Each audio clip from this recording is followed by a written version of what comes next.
स्वयंसेवक वास्तव में हमारे जवानों के सम्मान का प्रतीक है या शोषण का एक ऐसा कानूनी जाल। नमस्कार प्रिय साथियों, आज हम बात करेंगे खाकी के उस रक्षक की जिसकी पुकार पूरे प्रदेश में छाई हुई है। वह हर उस शख्स से उत्तर मांग रहा है, लेकिन उसका उत्तर देने वाला कोई नहीं, जिसे व्यवस्था ने सिर्फ स्वयंसेवक बनाकर छोड़ दिया।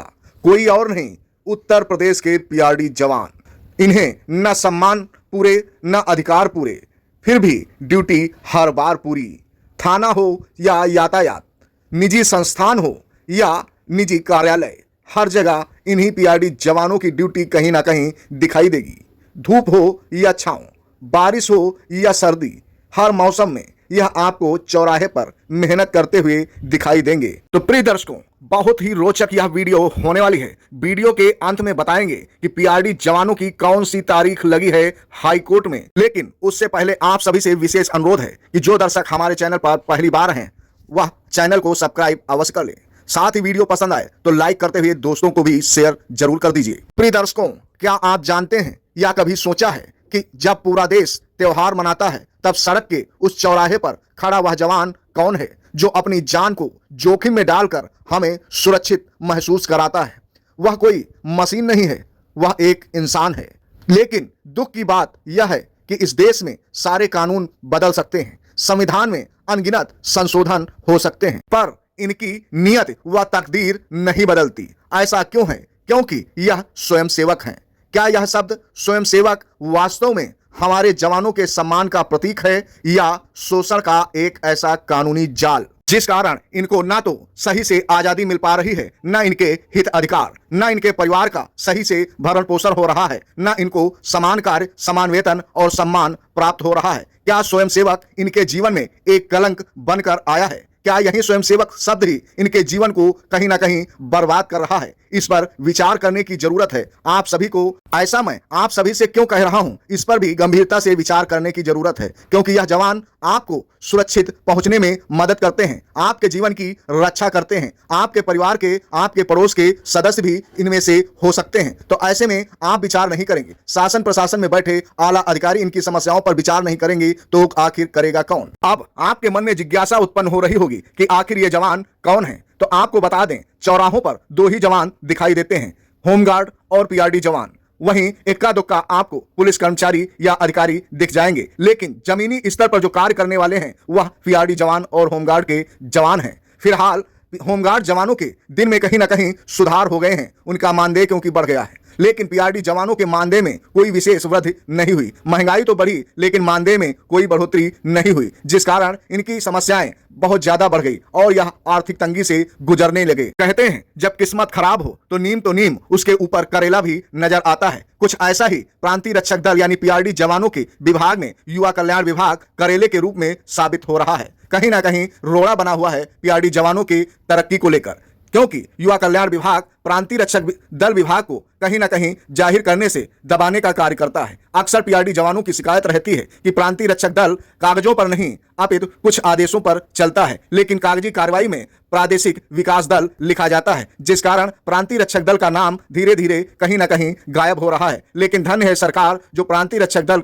नाम को जिंदा कर रखी है ड्यूटी व्यवस्था को बढ़ाकर। तो ऐसे में इन जवानों को यानी कि पीआरडी जवानों को एक समान वेतनमान और ड्यूटी भत्ते मिलने चाहिए। राज्य दर राज्य का भेदभाव आखिर कब तक चलेगा? सामाजिक सुरक्षा का कवच इनको मिलना ही चाहिए। इनको पीएफ, मेडिकल व इंश्योरेंस और आकस्मिक मृत्यु पर सम्मानजनक मुआवजे का प्रावधान इनको मिलना ही चाहिए, जो कि अनिवार्य रूप से लागू होना चाहिए। ये जवान भी इंसान हैं, इनका भी परिवार है और इनके ऊपर ड्यूटी के साथ साथ पारिवारिक जिम्मेदारियां भी हैं, इसलिए छुट्टी का अधिकार भी इनको मिलना चाहिए। बिना छुट्टी के, बिना किसी ब्रेक के यह लगातार ड्यूटी करते हैं, जो कि एक अमानवीय कृत्य है। क्या इन्हें अपनी बीमारी, अपने बच्चों की शिक्षा या परिवार की जिम्मेदारियों के लिए 2 दिन का अवकाश नहीं मिलना चाहिए? क्या इनका इतना भी हक नहीं बनता है? आखिर यह भी इसी देश और प्रदेश के नागरिक हैं, आपके ही पड़ोस के नागरिक हैं। ऐसे में आप सभी को इन पर गंभीर विचार विमर्श करने की जरूरत है। साथ ही शासन प्रशासन तक इनके हित अधिकारों की बात को पहुंचाने की जरूरत है, इनको सहयोग प्रदान करने की जरूरत है। आप सभी से जो भी बन सके इन्हें थोड़ा बहुत सहयोग अवश्य प्रदान करें। सम्मानजनक पहचान इनको मिलनी ही चाहिए। अस्थायी व छोटे कर्मचारी समझकर इनको दरकिनार करना सरासर गलत है। ऐसा बिल्कुल नहीं होना चाहिए। जब यही जवान पुलिस के साथ कंधे से कंधा मिलाकर कानून व्यवस्था, आपदा और वीआईपी सुरक्षा संभालते हैं, चौराहों पर यातायात संचालित करते हैं, जो कि एक स्थायी कर्मचारी की भांति सेवा सुरक्षा करते हैं, तो ऐसे में इनको कहीं ना कहीं वह सम्मान अवश्य मिलना चाहिए। तो इनका वास्तव में हक है जिसके यह हकदार हैं। यह संदेश उन लाखों जवानों के लिए है जो रात की खामोशी में अपनी नींद कुर्बान कर देते हैं और आम जनता की सेवा सुरक्षा करते हैं। यह कोई जवान खैरात नहीं मांग रहे हैं, बस अपने पसीने का मोल मांग रहे हैं शासन प्रशासन से। यह जवान देश प्रदेश आम जनता की सेवा तो करते हैं, लेकिन इनकी सुरक्षा कोई करने वाला नहीं है। देश की संप्रभुता में जरूर सेवा सत्कार बहता है, लेकिन कहीं ना कहीं यह स्वयंसेवक शब्द इनको खोखला बनाता चला जा रहा है। ऐसे में स्वयंसेवक शब्द इन जवानों के पीछे से हटना चाहिए। समय आ गया है कि इस चुप्पी को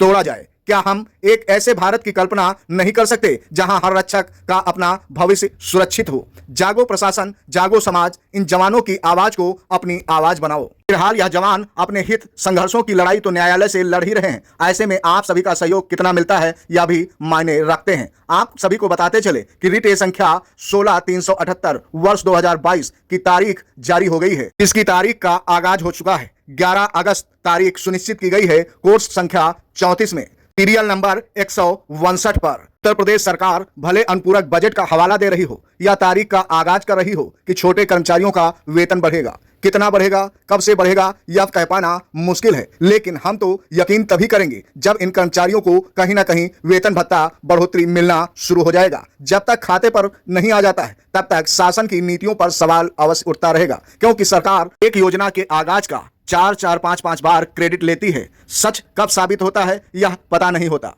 मिलेगा भी या नहीं मिलेगा यह भी कह पाना मुश्किल हो जाता है। ऐसे में सोशल मीडिया चैनल पर भी सवाल उठने खड़े हो जाते हैं कि आपकी वीडियो के माध्यम से बताया गया था कि इतना मानदेय वृद्धि हो जाएगा, लेकिन ऐसा हुआ नहीं। आपका चैनल झूठा खबर प्रदान करता है। बहुत से ऐसे चैनल हैं जिन पर अक्सर सवाल उठे हैं, तो चैनल झूठे नहीं हैं। जो लोग देश प्रदेश की सेवा करने वाले हैं उन्हीं की नीतियों में कहीं ना कहीं खोट है, जिस कारण आप लोगों तक समय रहते योजनाएं नहीं पहुंच रही हैं, न आपको समस्त सुविधाएं मिल रही हैं। तो ऐसे में सोशल मीडिया पर सवाल न उठा करके शासन प्रशासन की नीतियों पर सवाल उठाएं। आखिर क्यों एक योजना का 4-4, 5-5 बार क्रेडिट लेती हैं?